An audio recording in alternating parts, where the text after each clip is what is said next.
മനുഷ്യക്ക് എന്ത് പറ്റി? ഒന്നുമില്ല മോളെ. അല്ലല്ലോ, അമ്മ പറഞ്ഞാലും ചീറ്റയ്ക്ക് പനിയാണെന്ന്. ചെറിയ പനി. ഇല്ലല്ലോ, ചൂടില്ലല്ലോ. അച്ഛാ, മനുഷ്യക്ക് പനിയൊന്നും ഇല്ലല്ലോ. എന്നിട്ട് അമ്മ പറയാ പനിയാണെന്ന്. ഏയ്, പനിയൊന്നുമില്ല. മോളകത്തിയെന്ന് അച്ഛനോട് നല്ല കാപ്പി ഇട്ട് തരാൻ പറ അമ്മയോട്.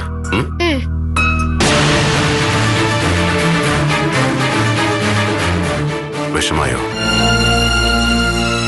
സങ്കടമായി. സാരമില്ല, എല്ലാത്തിനും ഒരു കാലമുണ്ട്. കാലം തെറ്റി വരുന്നത് മാത്രമേ പേടിക്കേണ്ടത്. മൈനയുടെ കുഞ്ഞ് കാലം തെറ്റി വന്ന ഇതങ്ങനെയല്ല. എപ്പോ നിനക്ക് വിശേഷമായാലും അപ്പോ അമ്മാവന്റെ ഭാരം കൂടി എന്റെ തലയിൽ വരും. അതൊരു സുഖമുള്ള ഭാര. അതിനെ സമ്മതിച്ചില്ലല്ലോ ദൈവം. എടിക്കഴുതേ, കല്യാണം കഴിഞ്ഞിട്ട് കുറച്ച് ദിവസങ്ങളിലേ ആയിട്ടുള്ളൂ. ഓരോരുത്തരും 6-7 വർഷങ്ങൾ കഴിഞ്ഞിട്ട് ഒരു കുഞ്ഞിക്കാല് കാണാൻ പ്രാർത്ഥനയും വഴിപാടും ചികിത്സയൊക്കെ ആയിട്ട് നടക്കുന്നു. എനിക്കിപ്പോ ഒരു പേടി ഹരിയേട്ടാ. ആഗ്രഹിച്ചതെല്ലാം കിട്ടി. ഇത് മാത്രം തരാതിരിക്കോ ഈശ്വരൻ? ആവശ്യമില്ലാതെ ചിന്തിച്ചു കൂട്ടാതെ. എന്നിട്ട് നല്ല സന്തോഷമായിട്ട് ഗൗരീശ്വരുടെ അടുത്തേക്ക് തന്നെ. വഴക്കൊക്കെ പറയുമെങ്കിലും ഇവിടെ ആരുടെയെങ്കിലും മനസ്സ് വിഷമിച്ച ആ വിഷമം അവളുടെ മുഖത്ത് കാണാം. മോള് ഗൗരിയുടെ അടുത്തേക്ക് ചെല്ലേ.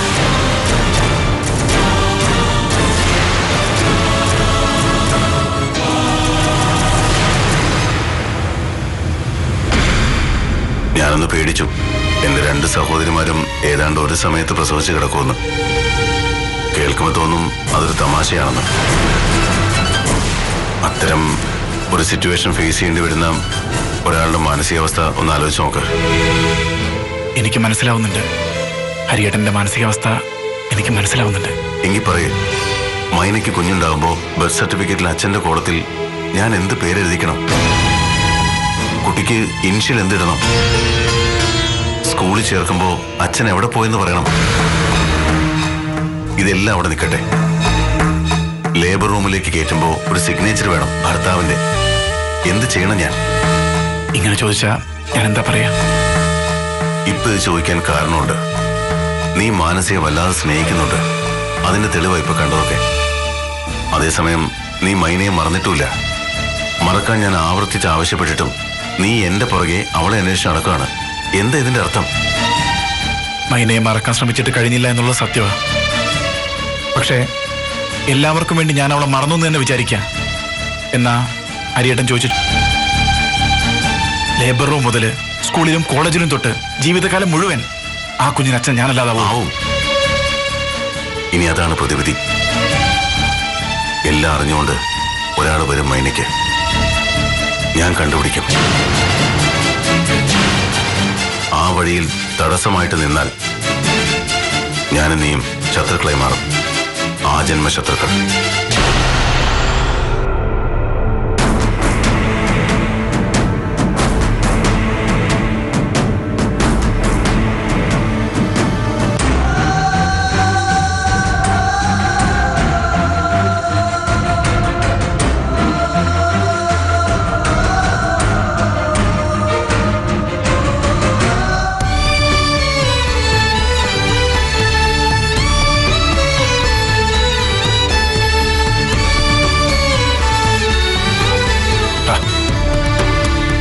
നീ എന്താ മനസ്സാ ഇങ്ങനെ ഗ്ലൂമി ആവുന്നത്? ഈ ഓവർ എക്സ്പെക്ടേഷനാണ് നിന്റെ പ്രശ്നം. ഒന്ന് ഒമിറ്റ് ചെയ്തപ്പോഴേക്കും പ്രഗ്നന്റ് ആണ് നീ സ്വയം അങ്ങ് വിചാരിച്ചു. ഒമിറ്റിംഗ് ആണ് പ്രഗ്നൻസിയുടെ സിഗ്നൽ എന്ന് നിന്നോട് ആരാ പറഞ്ഞേ? പല സിനിമയിലും കണ്ടോ? സിഗ്നലിന്റെ അല്ല, ഗൗരീച്ചയും പറഞ്ഞില്ലേ മിക്കവാറും കൺസീവ്ഡ് ആയിരിക്കുന്ന. ഈ മിക്കവാറും എന്ന് പറയുന്നത് അതൊരു പോസിബിലിറ്റി മാത്രമാ. അപ്പോഴേക്കും ഉറപ്പിച്ചങ്ങ് വിചാരിക്കരുത്. എനിക്ക് ഉടനെ ഒരു കുട്ടിയെ വേണം. ഉടനെ വേണമെങ്കിൽ ദത്തെടുക്കണം. അങ്ങനെയല്ല ഞാൻ പറഞ്ഞത്. ആഗ്രഹിച്ചു പോയി. ആഗ്രഹിക്കുന്നത് തെറ്റൊന്നും അല്ലല്ലോ. തെറ്റില്ല. പക്ഷേ ഇനിയും ചിലപ്പോൾ ടെസ്റ്റിൽ നെഗറ്റീവായെന്നൊക്കെ ഇരിക്കും. അപ്പോഴൊന്നും വിഷമിച്ചേക്കരുത്. വിഷമിക്കുന്ന മനഃപൂർവ്വമൊന്നുമല്ല, സംഭവിച്ചു പോകുന്നതാ. സിധുവിനറിയില്ല, കല്യാണം കഴിക്കാൻ വലിയ മോഹമായിരുന്നു എനിക്ക്. ഒരു 10 വയസ്സ് മുതൽ ആഗ്രഹിക്കുന്നതാ. എങ്ങനെങ്കിലും ഒന്ന് പ്രായമായി കിട്ടിയിരുന്നെങ്കിൽ കല്യാണം കഴിക്കാമായിരുന്നു എന്ന്. അത് പറയുമ്പോ കൂട്ടുകാരൊക്കെ കളിയാക്കും. ഭർത്താവിന്റെ കൂടെ ജീവിക്കാൻ നിനക്ക് എത്ര ധൃതിയായോന്നും ചോദിച്ച്. ഞാനത് ആലോചിച്ചു. അപ്പോഴാ എനിക്ക് മനസ്സിലായത്, ഒരു കാമുകയും ഭാര്യയും ഒന്നും അല്ല എന്റെ മനസ്സില്, അമ്മയാ. പ്രേമവും കാമവും ഒന്നും അല്ല ഹൃദയത്തില്, വാത്സല്യ. കുഞ്ഞു പാവക്കുട്ടിയുടെ അമ്മയായിട്ട് കളിച്ച കാലം തൊട്ട് മനസ്സിലെ കുഞ്ഞുങ്ങളാ. എനിക്ക് അമ്മയാവണം. ആവും. അതിന് സമയം കഴിഞ്ഞു പോയിട്ടൊന്നുമില്ലല്ലോ. ഈ ജന്മം എനിക്ക് മക്കളുണ്ടാവാൻ ഒരുപാട് ഭാഗ്യമുണ്ട്. മക്കളെന്ന് പറയുമ്പോ ഒരുപാടൊന്നും വേണ്ട, ഒരു കുട്ടി മതി. രണ്ടായിരിക്കും വിധി. 2 മക്കള് വേണോ? ആ, വേണം. ഇടവും വലവും 2 മക്കൾ.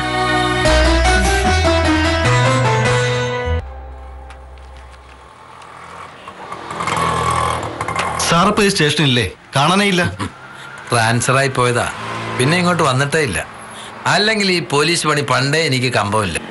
ശാപം കിട്ടുന്ന പണിയാടോ. കള്ളനും കൊലപാതകി മാത്രമല്ല, സാധാരണ ജനങ്ങൾ വരെ പുച്ഛിച്ച് തെറി പറയും പോലീസുകാരെ. എന്നിട്ട് പുറമെ സാറേന്ന് വിളിക്കുകയും ചെയ്യും. പെൻഷനായ പിന്നെ പറയേ വേണ്ട, ഒരു ഓട്ടക്കാലെണ്ണയുടെ വില പോലും ഇല്ല. എന്നാലും കാക്കി ഒരു പവറല്ലേ സാറേ?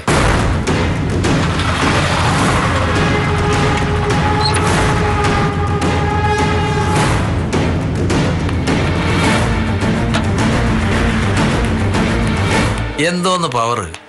മോളിലുള്ള നിർദ്ദേശം അനുസരിച്ച് തുള്ളുന്ന പാവകളായി പോലീസുകാർ. ഒന്നിനും ഒരു സ്വാതന്ത്ര്യമില്ല. ഞാൻ ലീവിലാ, ഇനി തിരിച്ചു കയറണമെന്ന് തീരുമാനിച്ചിട്ടില്ല. നീ ആ മരുന്നിങ്ങെടുത്ത്, ഇപ്പൊ ഡ്യൂട്ടി വേറെയാ.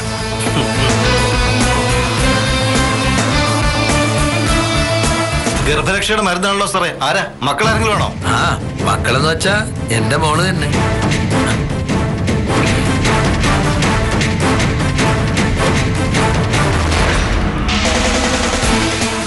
എത്രയായി? 1100. സാറിനെന്താ? എനിക്കൊരു ഷാമ്പു വിത്ത് കണ്ടീഷണർ. തരാം.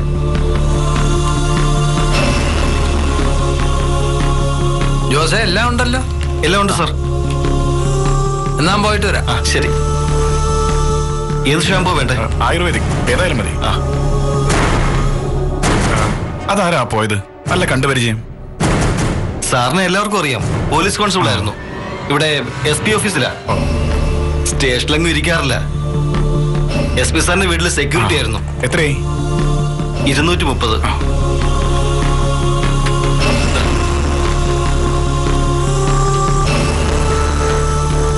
ശരി ശരി.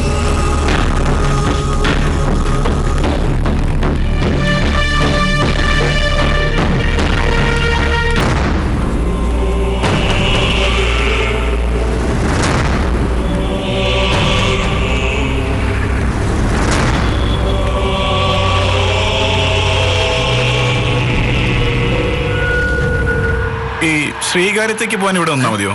പോരാ, ബസ് വരുമ്പോ കേറണം. ഓ, അങ്ങനെ 10-20 വർഷം മുമ്പുള്ള തമാശയാ. ഏറ്റില്ല.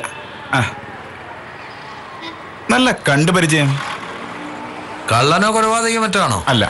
പിന്നെ എങ്ങനെ പോലീസിനെ പരിചയം വരും? ആ, പോലീസുകാരനല്ലേ, അതാ ഒരുമാതിരി ഉടക്ക് ലൈൻ. തനിക്കിപ്പോ എന്താ വേണ്ടേ? ഒന്നും വേണ്ട. മനുഷ്യരായ നമ്മൾ 2 സഹജീവികള് ഒന്ന് സംസാരിക്കുന്നതിൽ എന്താ തെറ്റ്? നിന്റെ പേരെന്താ? സിദ്ദിഖ്. എന്നെ എവിടെ വെച്ച് കണ്ടിട്ടുണ്ട്? SP ഓഫീസിലായിരുന്നോ? അതെ. ആ, വെറുതെ അല്ല നല്ല പരിചയം തോന്നുന്നത്. ഞാനേ ഹരിസാറിനെ കാണാൻ വന്നിട്ടുണ്ട്, ഓഫീസിലും വീട്ടിലും. വീട്ടിൽ വെച്ചും കണ്ടെന്ന് തോന്നുന്നു. സാറിനെ എങ്ങനെ പരിചയം? സാറിന്റെ കുടുംബം മൊത്തം അറിയാം. ഡോക്ടർ, 2 അനിയത്തിമാര്. എങ്ങനെ അറിയാം? അത് സാറിന്റെ അനിയത്തി മൈനയുണ്ടല്ലോ, മൈന എന്റെ സീനിയർ ആയിട്ട്, അല്ല സോറി, ജൂനിയർ ആയിട്ട് പഠിച്ചതാ. ആ കുട്ടി +2 വരെയല്ലേ പോയിട്ടുള്ളൂ? അതെ, ഞാനപ്പോ ഡിഗ്രി ഫൈനൽ ഇയർ ആയിരുന്നു. സാർ എങ്ങോട്ടാ? വീട്ടിലേക്ക്. വീട് എവിടെയാ? എന്തിനാ? അല്ല, ചുമ്മാ അറിയാൻ. നീ കള്ളനാണോ? സകല വിവരങ്ങൾ അറിഞ്ഞു വെച്ചിട്ട് രാത്രി വന്ന് കയറാം? അയ്യോ അല്ല, ഞാനൊരു മര്യാദക്കാരനാ. നിനക്കെന്താ ജോലി? ഞാനൊരു ഷോപ്പ് നടത്തുക, ഈ ആക്സസറീസിന്റെ. എന്താ ഒരു പരിങ്ങല്? ഏയ് ഒന്നുമില്ല. ആർക്കാ ഈ മരുന്നൊക്കെ? ആരോ ഗർഭിണിയാണെന്ന് ചോദിക്കുന്നത് കേട്ടു, മെഡിക്കൽ സ്റ്റോറിലെ പയ്യനെ. മോളാണോ? ആണെങ്കിൽ അല്ല, ഒന്നുമില്ല, ചോദിച്ചേ ഉള്ളൂ. മൈന മിസ്സിംഗ് ആണെന്ന് കേട്ടു, നേരാണോ? നീ ആരാ? സത്യം പറ, നിനക്ക് എന്താ അറിയണ്ടേ? എനിക്കൊന്നും അറിയണ്ട, ഞാൻ വെറുതെ ലോഹ്യം പറഞ്ഞല്ലേ. നീ ബൈക്കിലാണ് വന്നത്, പിന്നെ ഇവിടെ വന്ന് സ്വീകാര്യത്തേക്കുള്ള വഴി ചോദിച്ചെന്തിനാ? ഞാൻ വെറുതെ ഒരു തമാശക്ക് ഇങ്ങനെ സംസാരിക്കാറുണ്ട്. എന്നാ പിന്നെ കാണാം.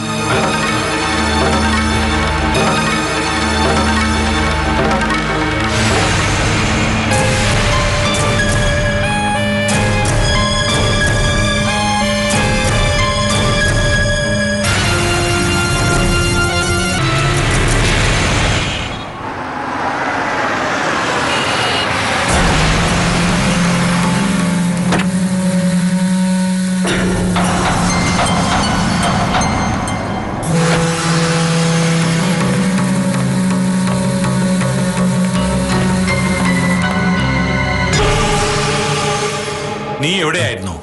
ആരെവിടെ വന്നത്? പുറത്തൊരു കാർ കിടപ്പുണ്ടല്ലോ. അത് കാറായിട്ടാണോ നിനക്ക് തോന്നിയത്?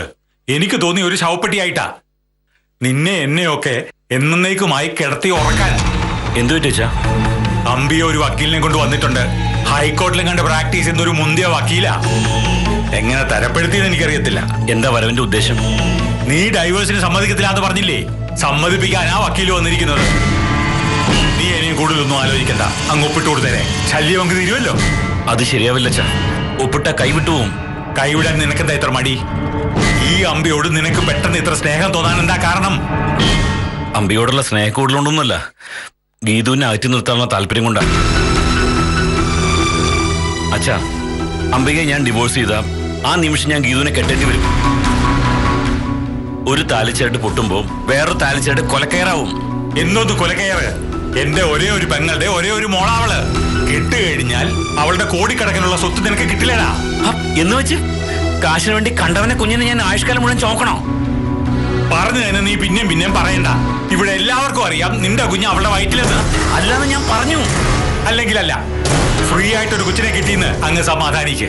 വൃത്തിയോട് പറയരുത്, ആരും സഹിക്കാത്ത കാര്യം അത്. ഏത് കള്ളനാണെങ്കിലും തെമ്മാടിക്കാണെങ്കിലും ഭാര്യയ്ക്ക് അന്യരിൽ ഒരു കുട്ടി ഉണ്ടാകുന്ന സഹിക്കൂല. ആ കൊച്ചെന്നെ അച്ഛാന്ന് വിളിച്ച ആ നിമിഷം ഞാൻ ആത്മഹത്യ ചെയ്യും. എന്നാ ഞാൻ ആലോചിക്കട്ടെ.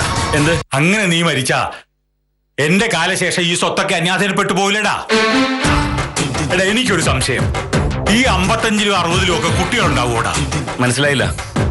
മനസ്സിലാക്കാൻ എന്തിരിക്കുന്നു? നീ ആത്മഹത്യ ചെയ്താലും വംശം നിലനിർത്തേണ്ടടാ. അതിന് നീ ഞാൻ തീരുമാനിച്ചാലല്ലേ പറ്റൂ. എന്റെ ജീവൻ വെച്ചുള്ള കളിയാ, അതിനെനിക്ക് തമാശക്കില്ലേ. എന്നാ പിന്നെ നീ ഒരു തീരുമാനം എടുക്ക്. നിന്റെ കൂടെ നീ എന്ത് വന്നാലും അംബിക താമസിക്കത്തില്ല. നിന്റെ കുഞ്ഞാണെന്ന് അവകാശവാദം ഉന്നയിച്ചാൽ പോലും അവളുടെ കുഞ്ഞിനെ നിനക്ക് വിട്ടുതരികയില്ല. ഇപ്പൊ അച്ഛൻ എന്താ പറഞ്ഞു വരുന്നേ? സ്വന്തം കുഞ്ഞിനെ അതിന്റെ അമ്മേനെയും കളഞ്ഞിട്ട് വേറൊരുത്തന്റെ കുഞ്ഞിനെ ഒക്കത്ത് വെച്ച് അതിന്റെ തള്ളെ ഞാൻ കെട്ടിപ്പിടിച്ചുകൊണ്ട് നടക്കണം അല്ലേ? ചില നിവൃത്തികെട്ട സാഹചര്യത്തില് ചിലതൊക്കെ കണ്ടില്ല കേട്ടില്ല അത് നടിക്കണം. അത് ശരി. അപ്പൊ ഒരു കാര്യം ചോദിക്കട്ടെ, എന്റെ അമ്മ, അതായത് അച്ഛന്റെ ഭാര്യ, വേറൊരുത്തന്റെ കുഞ്ഞിനെ പ്രസവിച്ച അച്ഛൻ സ്വീകരിക്കും? അനാവശ്യം പറയരുത് നീ. എന്താ അനാവശ്യം? നിവൃത്തികെട്ട ഒരു സാഹചര്യത്തിലാണെങ്കിൽ കണ്ടില്ല കേട്ടില്ല എന്ന് വിചാരിച്ചൂടെ? നമുക്ക് ഈ സംസാരം ഇവിടെ വെച്ചങ്ങ് നിർത്താം. അതാണ് സ്വന്തം ദേഹത്ത് തൊട്ടിപ്പോ പൊള്ളി അല്ലേ? ഒരു ഉപദേശി വന്നിരിക്കണം. എന്താ ചെയ്യേണ്ടത് എനിക്കറിയാം കേട്ടോ. ഓ, കേട്ടു. മോൻ അങ്ങോട്ട് ചെല്ലേ. ആ വക്കീൽ കാത്തിരിക്കുക. അവിടെ ചെന്ന് എന്താ വേണ്ടതെന്ന് വെച്ച് കഴിഞ്ഞാൽ അങ്ങ് ചെയ്യേ.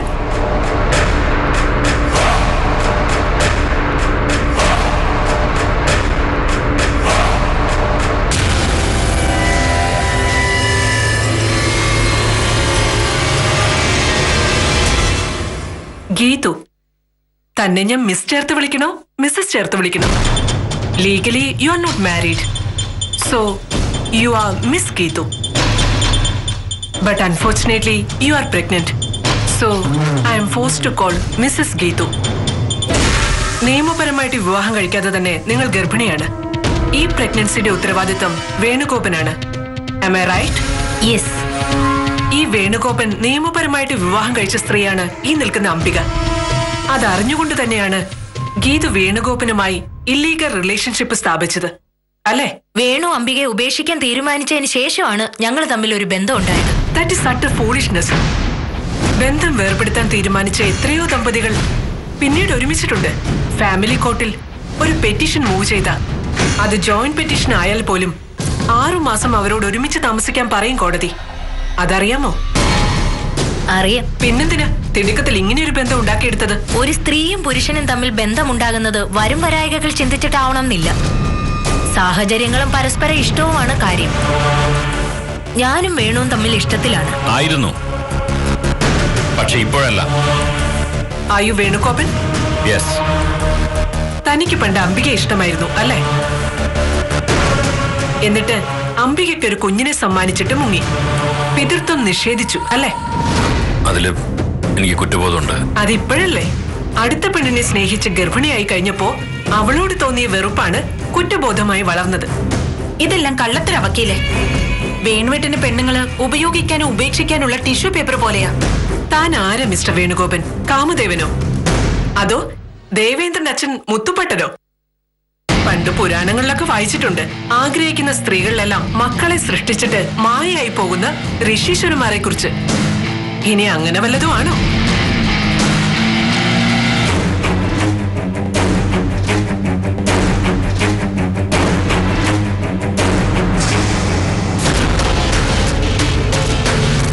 വാ, ഈയൊരു കുറവും കൂടി ഉണ്ടായിരുന്നു. അംബികെ, ഇദ്ദേഹമല്ലേ ഒരു വക്കീലിനെ കൊണ്ടുവന്ന് ഇവിടെ നിയമം പറഞ്ഞ് പേടിപ്പിച്ചത്? എന്തൊക്കെയായിരുന്നു അത്? പേടിപ്പിച്ചിട്ടൊന്നുമില്ല, വെറുതെ ഓരോ കാര്യങ്ങൾ അങ്ങ് പറഞ്ഞു. എന്താ പറഞ്ഞത്? കോടതിയിൽ കയറ്റി നിർത്തി എന്നെ നാണം കെടുത്തുമെന്ന് പറഞ്ഞു. ഡിവോഴ്സ് നോട്ടീസിൽ ഒപ്പിട്ടില്ലെങ്കിൽ എന്നെ മോശപ്പെട്ട സ്ത്രീയായി ചിത്രീകരിച്ച് അതിന് തക്ക തെളിവുണ്ടാക്കുമെന്നും പറഞ്ഞു. ഓക്കെ, ഇപ്പൊ അതിന്റെ ആവശ്യമൊന്നുമില്ല. ഇപ്പൊ അംബിക തയ്യാറാണ്. എത്ര സിഗ്നേച്ചർ വേണം? അംബിക ഒപ്പിട്ട് തരും. എന്താ? തൽക്കാലം ഞാൻ ബന്ധമൊഴിയാൻ തയ്യാറല്ല. ആവണം മിസ്റ്റർ വേണുഗോപൻ. തനിക്ക് തോന്നുമ്പോ തന്റെ ആറ്റിറ്റ്യൂഡിനനുസരിച്ച് മാറ്റാനുള്ളതല്ല. ഒരു ഭാര്യ എന്ന നിലയിൽ അംബികയുടെ അഭിപ്രായവും ചിന്താഗതികളും. മിസ്റ്റർ അരവിന്ദാക്ഷൻ, നിങ്ങളൊരു വക്കീലിനെ കൊണ്ടുവന്ന് പേടിപ്പിച്ച ആകാശ് ഒടിഞ്ഞങ്ങ് താഴേക്ക് വീഴുന്നു പ്രതീക്ഷിച്ചോ? ഒരു കാര്യം ഞാൻ എല്ലാവരോടുമായിട്ട് പറയാ, പ്രത്യേകിച്ചും അരവിന്ദാക്ഷനോടും വേണുഗോപനോടും. നിയമത്തിന്റെ പരിരക്ഷ എന്നും പുരുഷനേക്കാൾ കൂടുതൽ സ്ത്രീക്കാണ്. നിങ്ങൾ ഉദ്ദേശിക്കുന്നത് പോലെ കൂട്ടിക്കയറ്റി നിർത്തി അവഹേളിക്കാനൊന്നും പറ്റില്ല. അകാരണമായ ഉപദ്രവം സഹിക്കവയ്യാതെ ഗാർഹിക പീഡനത്തിന് അംബിക ഒരു പെറ്റീഷൻ എഴുതി കൊടുത്താൽ അകത്തു പോകും വേണുഗോപ. IPC 498 ഒക്കെ ഒന്ന് എടുത്തു വായിച്ചു നോക്കുന്നത് നല്ലതാ. സ്ത്രീക്ക് ഇഷ്ടപ്പെടാത്ത തരത്തിൽ ഒന്ന് നോക്കുകയോ ഒരു വാക്ക് സംസാരിക്കുകയോ ചെയ്യുന്നത് പോലും കുറ്റകരമാണ്. ഈ വയസ്സുകാലത്ത് ജയിലഴി എണ്ണണോ അരവിന്ദാക്ഷ? ആലോചിച്ച് നോക്ക്. ആലോചിക്കാനൊന്നുമില്ല. ജയിലിൽ പോയി കിടക്കാനൊന്നും ഇങ്ങേര് തയ്യാറാകില്ല. വക്കീല് പറ, എന്താ ചെയ്യേണ്ടത്? അംബിക ആവശ്യപ്പെടുന്നത് ഒന്നേ ഉള്ളൂ, മ്യൂച്വൽ അണ്ടർസ്റ്റാൻഡിംഗിൽ ഒരു ജോയിന്റ് പെറ്റീഷൻ. അതിൽ ഒപ്പിട്ട്. മോളെ, മൈന മോളെ, ദാ മരുന്നെല്ലാം വാങ്ങിച്ചിട്ടുണ്ട്. ഞാൻ വാങ്ങിച്ചോണ്ട് വന്നിട്ടൊന്നും കാര്യമൊന്നുമില്ല. കൃത്യസമയത്ത് തള്ള മരുന്നൊക്കെ തരുമോ? പിന്നെ ഞാനല്ല, താനാണോ കൊടുക്കുന്നത്? ആവശ്യമില്ലാതെ മെക്കിട്ട് കയറാൻ വന്നാലുണ്ടല്ലോ. രണ്ടുപേരും എപ്പോഴും എന്തിനാ ഇങ്ങനെ ബഹളം വെക്കുന്നത്? ഞാനെന്താ കൊച്ചുകുട്ടിയാണോ? എനിക്കെന്താ തന്നെ എടുത്ത് കഴിക്കാൻ അറിയില്ലയോ? മോളെ, ഹരിസാർ വിളിച്ചിരുന്നോ? ഉവ്വ്, വിളിച്ചിരുന്നു. എനിക്കൊന്ന് വിളിക്കണം. എന്താ അത്യാവശ്യം? അല്ല, ഞാൻ മെഡിക്കൽ സ്റ്റോറിൽ നിൽക്കുമ്പോ പതിവില്ലാത്ത ഒരുത്തൻ വെറുതെ പരിചയം കാണിച്ചു. പിന്നെ എന്റെ പിറകെ വന്ന് ലോഹ്യം പറഞ്ഞു. അവന്റെ ലക്ഷ്യം മോൾ എവിടെ ഉണ്ടെന്ന് അറിയാനായിരുന്നു. ഞാനോ? മോൾ എവിടെ ഉണ്ടെന്ന് അറിയാനുള്ള ഒരു വ്യഗ്രതയായിരുന്നു അവന്. പേര് ചോദിച്ചില്ലേ? പേര് സിദ്ദിഖെന്നാണ് പറഞ്ഞത്. അത് വിശ്വസിക്കാൻ തോന്നുന്നില്ല. അവന് എന്തോ ഒരു പരിങ്ങലുണ്ടായിരുന്നു. എന്തായാലും ഹരിസാറിനെ ഒന്ന് അറിയിക്കണം. ഓ, അതൊന്നും ഇനി പറയണ്ട. ആരെങ്കിലും ഒന്ന് തിരക്കിന്ന് കരുതി അത് വലിയ കാര്യമാക്കേണ്ടതല്ലോ.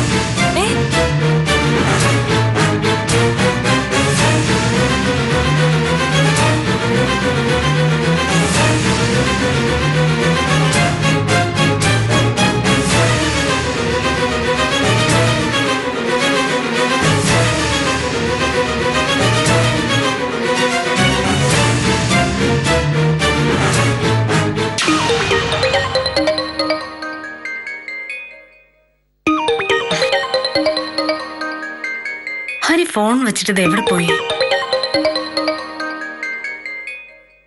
ലോനപ്പൻ.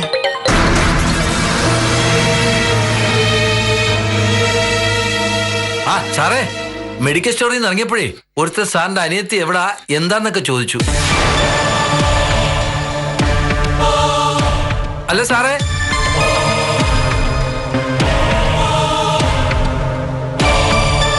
സാറേ കട്ടായോ?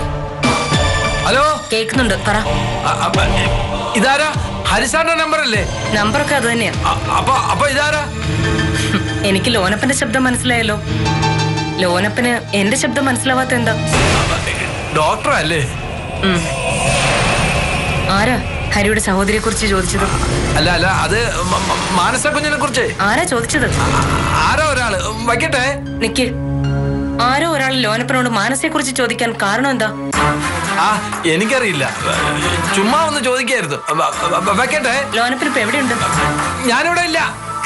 ഇപ്പൊ ഏത് സ്റ്റേഷനിലാണ് ഡ്യൂട്ടി? ഇപ്പോഴും സെക്യൂരിറ്റി ചാർജ് ആണോ? അതെ, സെക്യൂരിറ്റിയാ. ആരുടെ? അത് ആരുടെ സെക്യൂരിറ്റിയാ? ഹലോ ഹലോ, എവിടെയാ ഇപ്പോ? ഹലോ, കേക്കുന്നില്ല കേക്കുന്നില്ല.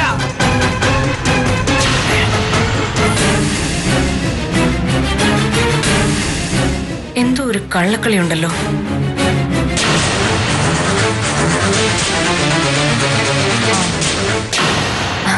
ഈ മൊബൈൽ ഇവിടെ വെച്ചിട്ട് എവിടെ പോയതാ? ഞാൻ മുറ്റത്തുണ്ടായിരുന്നു. നമ്മുടെ പഴയ സെക്യൂരിറ്റി ഇല്ലേ, ലോനപ്പൻ? ആ, അയാളിപ്പോ എവിടെയാ? അയാള് ലോങ് ലീവില്ല. പൊതുവെ പണിയെടുക്കാൻ മടിയാണല്ലോ. ഹരി ആളെ കാണാറുണ്ടോ? ഇല്ല. ഇപ്പൊ വിളിച്ചിരുന്നു ഇങ്ങോട്ട്, ഞാൻ അറ്റൻഡ് ചെയ്തു. എന്തിന്? ഒഫീഷ്യൽ ഫോൺ അത്, വേറെ ആരും അറ്റൻഡ് ചെയ്യരുത്. പേര് ലോനപ്പൻ എന്ന് കണ്ടപ്പോ എടുത്തുന്നേ ഉള്ളൂ. എന്നിട്ട് എന്തു പറഞ്ഞു അയാള്? ഒന്നും പറയാതെ ഉരുണ്ട് കളിക്കുന്ന പോലെ തോന്നി. ഒരാള് വന്ന് ഹരിയുടെ അനിയത്തിയെ കുറിച്ച് ചോദിച്ചു എന്ന് മെഡിക്കൽ സ്റ്റോറിൽ നിന്ന് ഇറങ്ങുമ്പോ. ആര്? അതറിയില്ല, മാനസയെ കുറിച്ചാ ചോദിച്ചെന്ന് പറഞ്ഞു.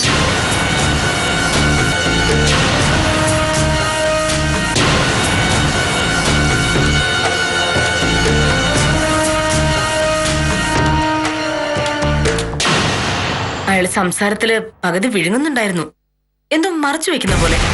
പിന്നെ ഈ മെഡിക്കൽ സ്റ്റോറിന് മുന്നിൽ എന്നൊക്കെ പറയുന്നത് കേട്ടാ തോന്നും ഇതെല്ലാം നേരത്തെ ഹരിക്ക് അറിയാവുന്നതാണെന്ന്.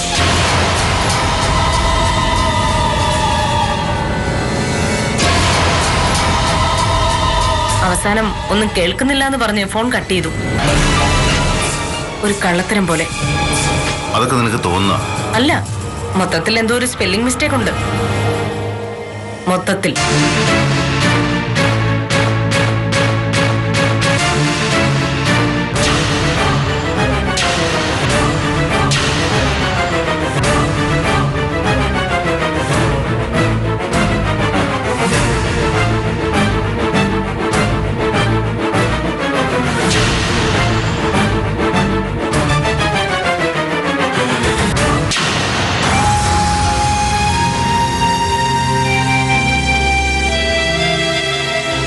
എന്തു പറ്റി സിദ്ധു?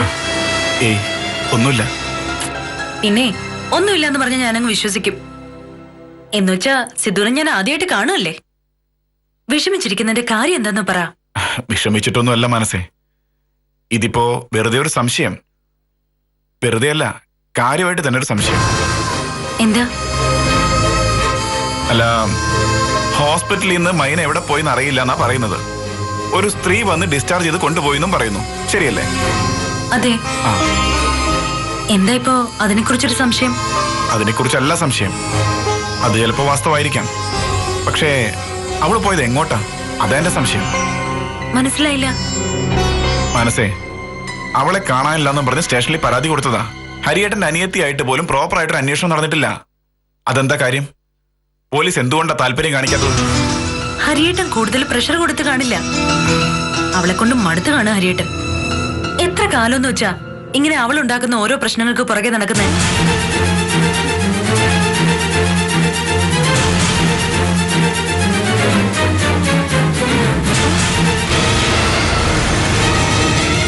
അല്ല, സിദ്ധു എന്തിനാ ഇതൊക്കെ ഓർത്ത് തലമുണ്ടാക്കുന്നേ? അതല്ല മനസ്സേ, എന്തോ ഒളിച്ചുകളി നടക്കുന്ന പോലെ. മുമ്പ് ഇവിടെ സെക്യൂരിറ്റി ആയിട്ട് നിന്നിരുന്ന ഒരു ലോനപ്പൻ സാറല്ലേ? Security uncle.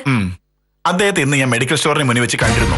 ഈ പ്രഗ്നൻസി പീരീഡ് കഴിക്കേണ്ട ചില മരുന്നുകളും ടോണിക്കും ഒക്കെ ആയിരുന്നു അയാളുടെ കയ്യില്. ചോദിച്ചപ്പോ വല്ലാത്തൊരു പരിങ്ങല്. എന്താ സിദ്ധുവിന്റെ മനസ്സില്? ഞാൻ കൺഫ്യൂസ്ഡാ മനസ്സേ. ഹരിയേട്ടന്റെ ഏറ്റവും വിശ്വസ്തനായി ലോനപ്പൻ സാറെന്ന് നീ തന്നെ എന്നോട് പറഞ്ഞിട്ടുണ്ടല്ലോ. ഉണ്ട്. എന്താ സിദ്ധു? എങ്കിൽ മനസ്സ് ഉറപ്പിച്ചോളൂ. ഹരിയേട്ടൻ അറിയാം മൈന എവിടെയുണ്ടെന്ന്.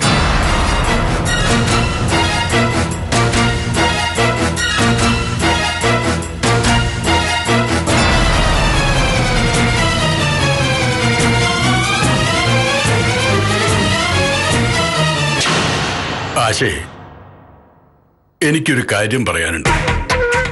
അതിൻ്റെതായ അർത്ഥത്തിലും വ്യാപ്തിയിലും നീ അത് മനസ്സിലാക്കണം. ഇത്രയും കട്ടിയുള്ള വാക്കുകളൊന്നും വേണ്ട. മനസ്സിലാവുന്ന രീതിയിൽ അങ്ങ് പറഞ്ഞാ മതി. എന്താ പറയേ? എനിക്ക് പ്രായമായി. അത് പറയാതെ അറിയാവുന്ന കാര്യമല്ലേ? പറഞ്ഞു വന്നത് മുഖവരെയാണ്, കാര്യത്തിലേക്ക് കടന്നിട്ടില്ല. കടക്കൂ. എനിക്ക് പ്രായമായി. അതല്ലേ ഇപ്പൊ പറഞ്ഞത്. ഒന്ന് മിണ്ടാ നിക്ക് അർജുന. മുത്തശ്ശൻ പറ. ഒന്നും നേടാതെ പാഴായി പോയൊരു ജന്മോ എന്റത്. ചെറുപ്പം വെറുതെ ചിരിച്ചും കളിച്ചും കടന്നുപോയി. ഇത്രയും പ്രായമായത് എങ്ങനെയാന്ന് ചോദിച്ചാൽ സത്യത്തിൽ എനിക്കറിയില്ല. ഓരോ മേടത്തിലെ തിരുവാതിരയ്ക്കും ഓരോ വയസ്സ് കൂടി വരും. ഇപ്പോഴും മനസ്സ് ചെറുപ്പമാണെന്ന് വിളിച്ചു പറഞ്ഞുകൊണ്ടിരുന്നു. ഇപ്പൊ മനസ്സ് നരച്ചു തുടങ്ങി. അതുകൊണ്ട് പറയാ, ഇന്നത്തെ ഞാൻ നാളത്തെ നിങ്ങളാണ്. എനിക്ക് ശേഷം ചില സമയത്ത് വർത്തമാനം കേട്ട ബുദ്ധിജീവികൾ മാറി നിൽക്കും. മനസ്സിലാവുന്ന രീതിയിൽ പറയൂ. എനിക്ക് മനസ്സിലായി. ഞങ്ങൾക്ക് ശേഷം ഈ കുടുംബം അന്യം നിന്ന് പോകരുതെന്നല്ലേ മുത്തശ്ശൻ ഉദ്ദേശിച്ചത്? അതെ. തലമുറകളെ സൃഷ്ടിച്ച് അവർക്ക് വഴിമാറി കൊടുക്കേണ്ടതാണ് നമ്മുടെ ഉത്തരവാദിത്വം. അർജുന, മൈനെ ഇനി നിനക്ക് കിട്ടില്ല. കിട്ടിയാലും അവളെ ഇനി നമുക്ക് വേണ്ട. നീ മറ്റൊരു വിവാഹം കഴിക്കണം. പെണ്ണ് കിട്ടണ്ടേ? അവളൊരുത്തിക്ക് വേണ്ടിയാ ജീവിച്ചത്. അവളെ കൊണ്ടുവന്ന് താമസിപ്പിച്ചത് ഈ നാട്ടിൽ പാട്ടാ. ഇത് വിശ്വസിച്ച് ആരാ എനിക്ക് പെണ്ണുതരാ? അതൊക്കെ കിട്ടും. ഈ മലയാളക്കരയിൽ പെണ്ണിനാണോ പാട്? ആണ് ഒരുമ്പെട്ടിറങ്ങിയാൽ അറപ്പരേന് തമ്പുരാട്ടിമാരും ഇറങ്ങി വരും. അത് പണ്ട് കണ്ണ് കാണിച്ച് കമലാക്ഷമ്മയെ കൂടെ കൊണ്ടുവന്ന കാലല്ലത്. പെമ്പിള്ളേർക്കൊക്കെ വിവരം വെച്ചു. അതൊന്നും അല്ലടാ. മുത്തശ്ശൻ പറഞ്ഞതിലുണ്ട് കാര്യം. പ്രായം കടന്നു പോകുന്നത് തിരിച്ചറിയണം. കല്യാണം ആലോചിക്കാം, നടക്കും. മുത്തശ്ശൻ പറഞ്ഞതുപോലെ ഒന്നും നേടാതെ പാഴായി പോയൊരു ജന്മം എന്റേത്. നിനക്കെങ്കിലും ആ അവസ്ഥ വരരുത്.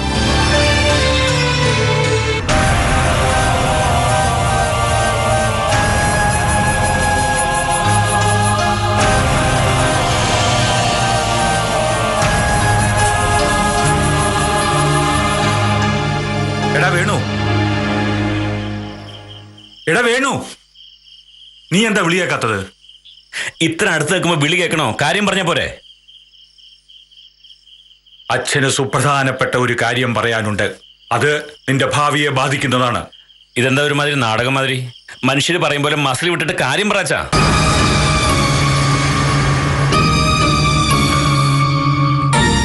എന്റെ പൊന്നു മോനെ, നീ ആ ഡൈവേഴ്സിന്റെ പേപ്പറിലും ഒപ്പിട്ടുകൂടെ, മനസമാധാനം കിട്ടുമല്ലോ. അത് നടക്കില്ല. നീ എന്നു മുതലാ വേണു ഇങ്ങനെ ആയത്? ഞാൻ പറയുന്നതിന് അപ്പുറത്തേക്കോ ഇപ്പുറത്തേക്കോ മാറാത്ത ചെറുക്കനായിരുന്നല്ലോ നീ. ആയിരുന്നു, ഇപ്പോഴും അതെ. അച്ഛനാ മാറിപ്പോയത്. ഞാൻ എന്ത് മാറിയെന്നാ നീ പറയുന്നത്? അച്ഛനിപ്പോ ഞാൻ പറയുന്നതല്ലോ വിശ്വാസം, ഗീതു പറയുന്നതല്ലേ. പെങ്ങളുടെ മോളെ കൊണ്ട് നടന്നു. എന്റെ കാര്യം ഞാൻ നോക്കിക്കോളാം എന്ന് പറഞ്ഞാ ഒക്കുവോ? ആ വക്കീലൊന്ന് പറഞ്ഞേച്ചു പോയത് നീയും കേട്ടതല്ലേ? ജോയിന്റ് പെറ്റീഷനിൽ ഒപ്പിട്ടില്ലെങ്കിൽ അംബിക വേറെ കേസ് കൊടുക്കും. ഡൈവേഴ്സ് പെട്ടെന്ന് കിട്ടാൻ വേണ്ടി അവൾ ഗാർഹിക പീഡനം എന്നൊക്കെ പറയും. ഞാനും നീയും അകത്താവും. അതൊക്കെ ശരിയാ. പക്ഷെ ഒപ്പിട്ട് കൊടുത്ത അമ്പയും കുഞ്ഞിനെ ഒഴിവാക്കിയാലേ ഗീതു എന്റെ തലയിലാവില്ലേ? ഞാൻ ആരുടെയും തലയിലൊന്നും ആവില്ല. ഇഷ്ടമില്ലാത്തവരുടെ കൂടെ ജീവിക്കാൻ വലിയ പാടാ. ഞാനൊരു ഉപദ്രവത്തിനും വരുന്നില്ല. വേണമെങ്കിൽ ഈ നാട്ടിൽ നിന്ന് തന്നെ പൊയ്ക്കോളാം. വളരെ നല്ലത്. ഈ ബുദ്ധി നിനക്ക് നേരത്തെ തോന്നിയിരുന്നെങ്കിൽ എനിക്ക് എത്ര മനസ്സമാധാനം ഉണ്ടായിരുന്നു. എന്ത് വേണേലും തരാം. എവിടെയാന്ന് വെച്ച പൊക്കോ നീ. എനിക്കൊരു താലി മാത്രം മതി. എന്ത്? വേണു എന്റെ കഴുത്തിൽ ഒരു താലി കെട്ടി തരണം. ഈ മാരേജ് രജിസ്റ്റർ ചെയ്യണം. വേറൊന്നും വേണ്ട. ഞാൻ പിന്നെ ശല്യം ചെയ്യാൻ വരില്ല. ഭാര്യയായിട്ട് അംഗീകരിക്കുകയും വേണ്ട. അമ്പടി, ഇവിടെ അടവ് കണ്ടോച്ചാ. പഠിച്ച കള്ളിയവള്. കെട്ടിക്കഴിഞ്ഞാ പിന്നെ കൊച്ചിന് തന്ന ഞാനാണെന്ന് പറയാലോ. ആണല്ലോ. അച്ഛാന്ന് വിളിച്ച വായ കൊണ്ട് ഞാൻ വല്ലതും വിളിച്ച് പറയും കേട്ടോ. എടി ഭയങ്കരി, നിന്റെ മനസ്സിലിരിക്കുന്നു നടക്കാൻ പോകുന്നില്ല. ഞാൻ അമ്പിയെ ഉപേക്ഷിക്കുകയില്ല, നിന്നെ കെട്ടുകയില്ല. വേണു അത് കുഴപ്പമാവും, നമ്മുടെ കൈ നിൽക്കുകയില്ല. നിക്കില്ലെങ്കിൽ വേണ്ട, നമുക്ക് 3 പേർക്കും കൂടെ ജയിലിൽ പോയി കിടക്കാം. എന്നെ കൂട്ടണ്ട, ഞാൻ രക്ഷപ്പെടും. പേടില്ല, ഞാനും അച്ഛനും അഴി എണ്ണിയാ, നീയും എണ്ണും. എണ്ണിക്കും ഞാൻ. നീ എന്താടാ ഇങ്ങനെ ശത്രുക്കളോട് സംസാരിക്കുന്ന പോലെ സംസാരിക്കുന്നേ? ഗതികേട് കൊണ്ട് അച്ഛാ, ഇവളുടെ വയറ്റിൽ കിടക്കുന്ന ജാരസന്തതിയുടെ അച്ഛനാവേണ്ടി വരുന്നതിനേക്കാൾ നല്ലതേ ജീവപര്യന്തം തടവാ. ഇനി എന്ത് ചെയ്യും? എനിക്കറിയില്ല. അങ്കിള് തന്നെ ഇതിനൊരു പരിഹാരം കണ്ടുപിടിച്ചില്ലെങ്കിൽ ശേഷിച്ച കാലം കോടതിയും ജയിലുമായിട്ട് അങ്ങ് കഴിയാം. ഇങ്ങനെ പറഞ്ഞു പേടിപ്പിക്കില്ലേ മോളെ? പേടിപ്പിച്ചതല്ല, നടക്കാൻ പോകുന്ന കാര്യാ പറഞ്ഞത്.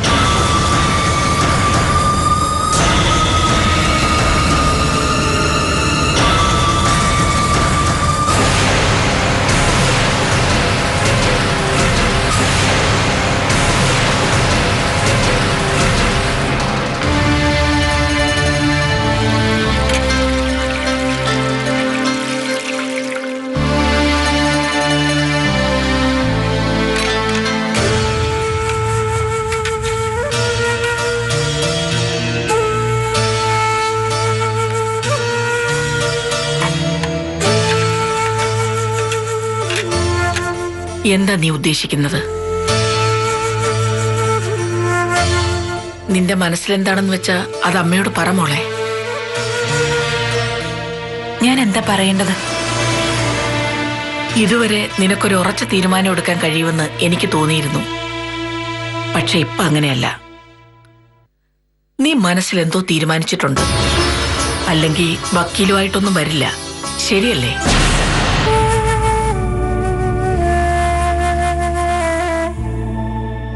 എവിടെ പോണോന്നോ ഭാവിയിൽ എന്ത് ചെയ്യണോന്നോ ഞാൻ ആലോചിച്ചിട്ടില്ല അമ്മേ. പക്ഷെ ഒരു കാര്യം ആലോചിച്ച് തീരുമാനിച്ചു. ഈ വീട് വിടണം, ഇവിടുത്തെ താമസം അവസാനിപ്പിക്കണം. വേണുവേട്ടനുമായിട്ടുള്ള താലികെട്ടിയ ഈ ബന്ധം വേണ്ടെന്ന് വെക്കണം. ബാക്കിയൊന്നും തീരുമാനിച്ചിട്ടില്ല. ബന്ധം അവസാനിപ്പിക്കാൻ എളുപ്പമാ. അത് വേണ്ടെന്ന് അമ്മ പറയുകയില്ല. ഇത്തരം ഒരാളിന്റെ കൂടെ ജീവിക്കാൻ ഞാൻ തയ്യാറാവുകയില്ല. എന്തായാലും ഇത് ജീവിതത്തിലെ ഏറ്റവും പ്രധാനപ്പെട്ട തീരുമാനമാണ്. അതൊരു വട്ടമല്ല, പലവട്ടം ആലോചിച്ച് വേണം തീരുമാനിക്കാൻ. ഇനി എന്താ ആലോചിക്കാൻ അമ്മേ? സ്നേഹിച്ചില്ലെങ്കിലും അല്ലെങ്കിൽ വെറുത്താലും കുഴപ്പമില്ല. പക്ഷേ ഭർത്താവിന് മറ്റൊരു അവകാശം ഉണ്ടായ പിന്നെ അവിടെ നിൽക്കരുത്. അതൊക്കെ എനിക്ക് മനസ്സിലാവും. മനസ്സിലാകാത്തത് പിന്നെ നീ എന്ത് ചെയ്യും എന്ന് ആലോചിച്ചിട്ടില്ലെന്ന് പറഞ്ഞതാ.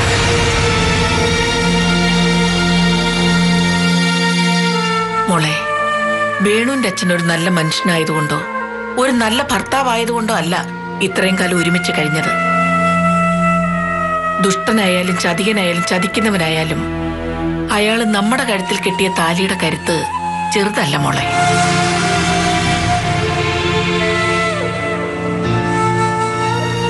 ആര് ചോദിക്കുമ്പോഴും ഞാൻ ഇന്നയാളുടെ ഭാര്യയാണെന്ന് പറയുമ്പോ സ്ത്രീ അംഗീകരിക്കപ്പെടുന്നു എന്നാണ് അർത്ഥം.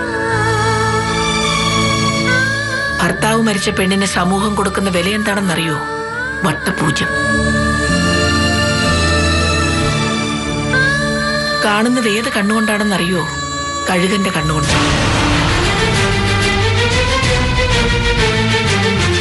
ഇങ്ങനെ അവസരം പാർത്തിരിക്കുന്ന ഒരു സമൂഹത്തിലേക്ക് താരി പൊട്ടിച്ച് വെറും കഴുത്തോടെ ഇറങ്ങി പോകരുത്.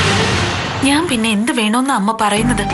ഈ അവഗണന മുഴുവൻ ഏറ്റുവാങ്ങി എല്ലാം സഹിച്ച് ഇവിടെ കഴിയണമെന്നോ?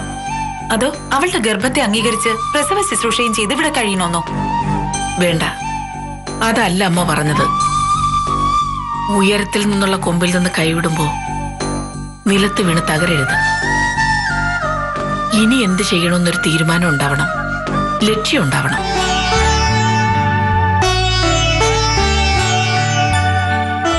മരുമകളോട് പറയുന്നത് പോലെയല്ല, മകളോട് പറയുന്ന പോലെ അമ്മ പറഞ്ഞത്. നിന്നെ എനിക്ക് അത്രയ്ക്കിഷ്ടമാണ്.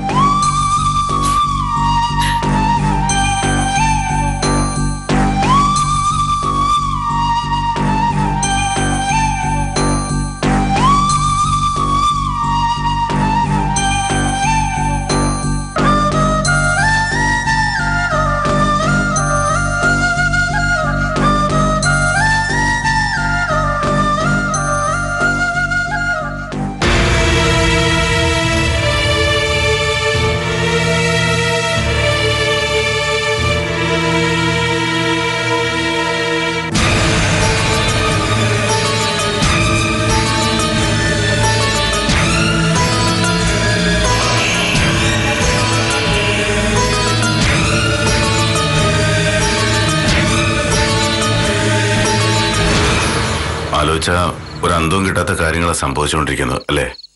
എന്റെ കാര്യം മാത്രമല്ല ഹരിയേട്ടാ, എനിക്ക് ചുറ്റും പ്രശ്നങ്ങളാണ്. അതിലിപ്പോ എന്റെ അനിയത്തിയുടെ കാര്യം ഒന്നും ആവാതെ നിൽക്കുന്നത്. ഞാൻ പറഞ്ഞില്ലേ, എനിക്ക് പറ്റിയൊരു അബദ്ധ അവളെ വേണുഗോപനെ കൊണ്ട് കെട്ടിച്ചത്.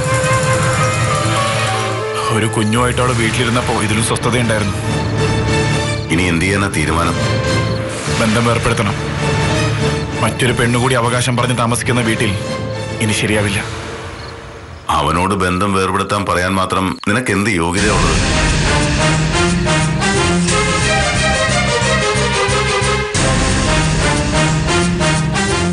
അവനും നീയും തമ്മിൽ എന്താ വ്യത്യാസം?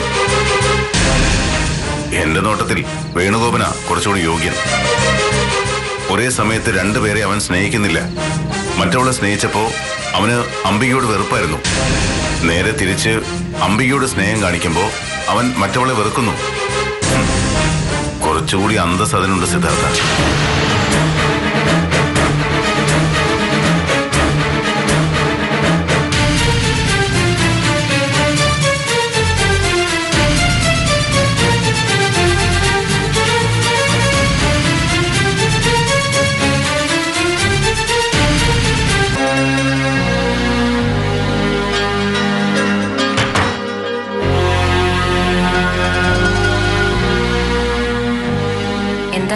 സിദ്ധാർത്ഥനുമായിട്ടൊരു രഹസ്യം പറച്ചില്. രഹസ്യോ? ഞാൻ കണ്ടു മുറ്റത്ത് പോയിന്ന് സംസാരിക്കുന്നേ. അത് രഹസ്യമൊന്നുമല്ല. അവന്റെ പെങ്ങളുടെ കാര്യം പറഞ്ഞാ. അവളുടെ കാര്യം ഓർത്തൊരു മനസ്സമാധാനം ഇല്ലെന്ന്. ആർക്കാ ഇവിടെ മനസ്സമാധാനം ഉള്ളത്? മോക്ക് പോലെ ഒരു സങ്കടം. എന്തു പറ്റിയപ്പോ? അച്ഛനിപ്പോ എന്നോട് സ്നേഹമില്ലല്ലോ. കഥ പറഞ്ഞു തരില്ല, കളിക്കാനും കൂടില്ല. അതേ, അച്ഛന് തിരക്കായി പോയതുകൊണ്ടല്ലേ. തിരക്കൊക്കെ മാറുമ്പോ അച്ഛൻ ഒരുപാട് കഥ പറഞ്ഞുതരാം, കളിക്കാനും കൂടാ. ഇപ്പോ സുഖമായിട്ട് കിടന്നുറങ്ങിക്കോ. ഈ വീട്ടിലെ വഴക്കും ബഹളവും ഒക്കെ കുട്ടിയും ബാധിക്കുന്നുണ്ട്. ഇവള് പറഞ്ഞു നേരാ. കുറെ ദിവസങ്ങളായിട്ട് മോളെ ശ്രദ്ധിക്കാൻ സമയം കിട്ടുന്നില്ല. തിരക്കുകൾക്കിടയിൽ നമ്മൾ കുഞ്ഞുങ്ങളെ മറന്ന ഈ തിരക്കുകളൊക്കെ കഴിയുമ്പോഴേക്കും അവര് നമ്മളെ മറക്കും. മക്കളെ സ്നേഹിക്കുന്നില്ല എന്ന് പറഞ്ഞ് കരയുന്ന പല കാരണവന്മാരും ചെറുപ്പത്തിൽ ആ മക്കളെ സ്നേഹിച്ചിട്ടുള്ളവരല്ല. അത് വെറുതെ താലോലിച്ച് വളർത്തിയ മക്കള് തന്നെയാ തല്ലിയിറക്കി വിടുന്നതും. അത്തരം സംഭവങ്ങളൊന്നും ഇല്ലാന്നല്ല, ഉണ്ട്.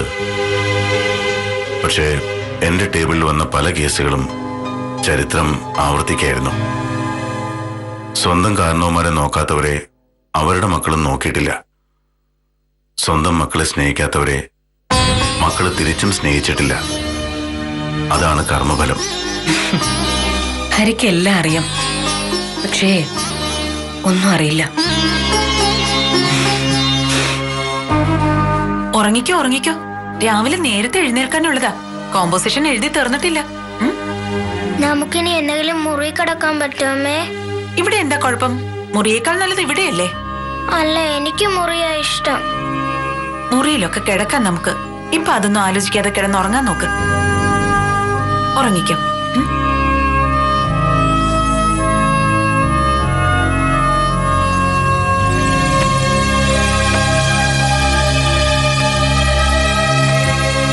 അംബിക,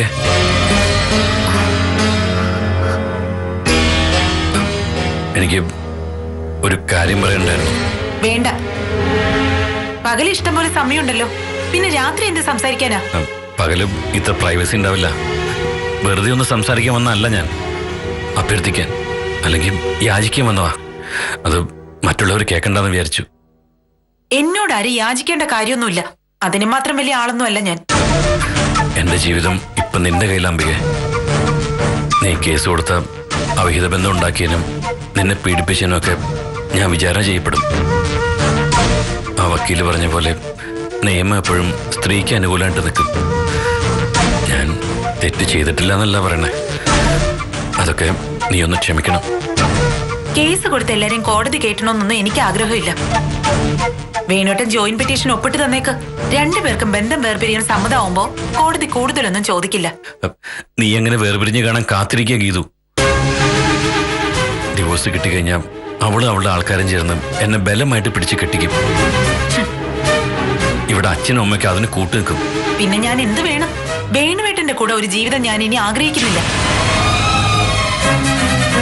മറ്റൊരു സ്ത്രീയോടൊപ്പം ഭർത്താവിനെ കൺമുന്നിൽ കണ്ട ഒരു ഭാര്യ ഞാൻ. എനിക്കിനി വേണുവേട്ടനെ സ്നേഹിക്കാൻ കഴിയില്ല. വേണ്ട, എന്നാലും കുറച്ചു കാലം കേസിനൊന്നും പോകാതെ നീ ഇവിടെ നിൽക്കണം. എങ്ങനെയെങ്കിലും ഗീതുവിനെ പറഞ്ഞയക്കുന്നവരെങ്കിലും. എല്ലാം തീരുമാനിക്കുന്നത് ഇപ്പൊ സിദ്ധുവേട്ടനാ. വക്കീലിനെ ഏൽപ്പിച്ചതെല്ലാം ഏട്ടനാ. എന്റെ തീരുമാനങ്ങളെല്ലാം തെറ്റായിരുന്നു. ഇനി സിദ്ധുവേട്ടനോടൊന്ന് ആലോചിക്കട്ടെ. ആലോചിച്ചിട്ട് മതി, പക്ഷെ ഉത്തരം പോസിറ്റീവ് ആയിരിക്കണം.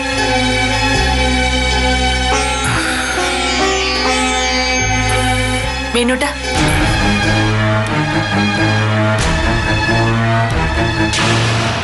സ്വന്തം സേഫ്റ്റി അല്ലാതെ മറ്റാരെങ്കിലും കുറിച്ച് ആലോചിച്ചിട്ടുണ്ടോ ജീവിതത്തിൽ ഇന്നേ വരെ? ഇപ്പോഴും ആലോചിച്ചത് സ്വന്തം കാര്യമല്ലേ? അല്ലാതെ ഡിവോഴ്സ് വാങ്ങിപ്പോകുന്ന എന്നെ കുറിച്ചോ അച്ഛനില്ലാതെ വളരുന്ന ഈ കൊച്ചിനെ കുറിച്ചോ വേണുവേട്ടൻ ചിന്തിച്ചില്ല. എല്ലാം തിരിച്ചറിയുന്ന ഒരു സമയം ഉണ്ടാവും, തിരിച്ചറിവിന്റെ സമയം.